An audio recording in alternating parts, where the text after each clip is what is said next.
ख्वाजा साद रफ़ी का workers convention कसूर में से खिताब, आइए आपको बराह रास्त लिए चलते हैं।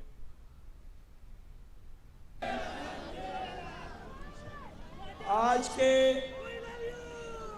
अजीमुशान वर्कर्स कन्वेंशन के रूह रवा मलक अहमद खान साहब, सीनियर पार्लिमेंटेरियन कसूर के जिला कसूर के मौजूद अरकान कौमी और सूबाई असम्बली, बल्दियाती अदारों के मौजूद अरकान, सियासी कारकुनों, बुजुर्गों, भाइयों, नौजवानों, मैं सबसे पहले आप सबको इस अजीमुशान वर्कर्स कन्वेंशन के इनेकाद पर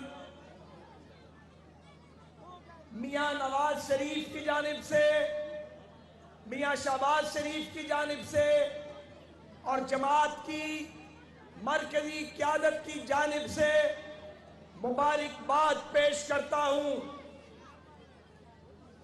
मैंने अपने भाई मलक अहमद खान साहब को टेबल टॉक करते भी देखा है, टेलीविजन पे बात करते भी सुना है, लेकिन आज जिस मुदल्लिल अंदाज में बैरिस्टर मलिक अहमद खान साहब ने सियासी मुकदमा इस अवामी अदालत में पेश किया, सच ये है कि उनके खिताब के बाद किसी और बात की जरूरत नहीं है, लेकिन चूंकि हुक्म है दोस्तों का तो मैं चंद गुजारिशात पेश करूंगा।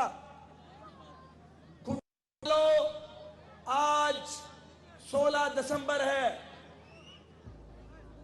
आज वो तारीख है जिस दिन पाकिस्तान टूटा था।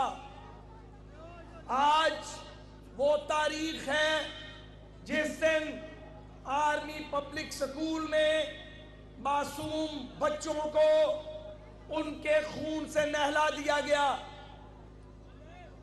आज का दिन कौमी तारीख में बहुत अहम दिन है। आज हम बात करेंगे कि ये 16 दिसंबर क्यों आता है।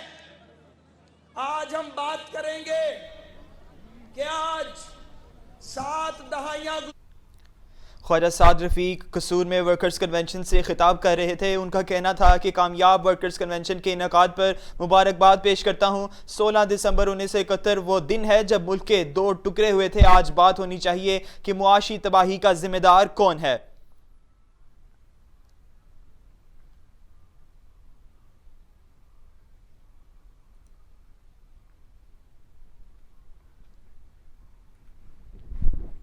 न्यूज़ स्टूडियो से फिल वक्त इतना ही। अब आप देख सकेंगे प्रोग्राम वॉइस एट 7। देखते रहिए वॉइस न्यूज़।